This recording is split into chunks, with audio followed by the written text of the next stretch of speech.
Cut हजुर अब हामी यहाँ टोरन्टो स्थित नेथन फिलिप स्क्वायरमा स्पेन भर्सेस पोर्चुगल म्याच हेरेर भर्खरै सकेका छौँ र हामीसँग आउनुभएको साथीहरूको एक्सपिरियन्स के कस्तो रह्यो त एकलट सोधु आउनुहोस्।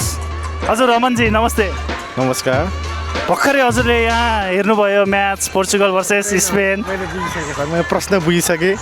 एकदमै नराम्रो सर, मुखमै नहाल्नु न सर।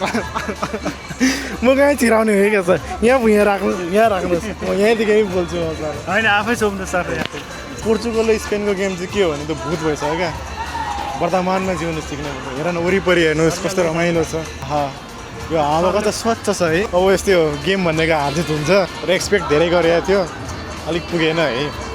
खासमा अलिकति हाम्रो भित्री सूत्र अनुसार हजुरले हिजो राति केटाहरूलाई चाहिँ अलिकति खेल्न बिर्साउनु भयो या फिर कसरी खेल्ने भनेर अलिकति भन्न बिर्सिनु भयो मेरै गल्ती हो क्या फेरि यो चाहिँ।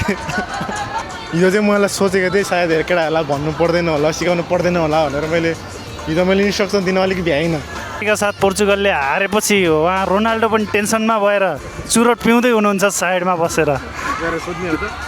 उहाँको इन्टरभ्यू चाहिँ हामी नेक्स्ट भिडियोमा है त।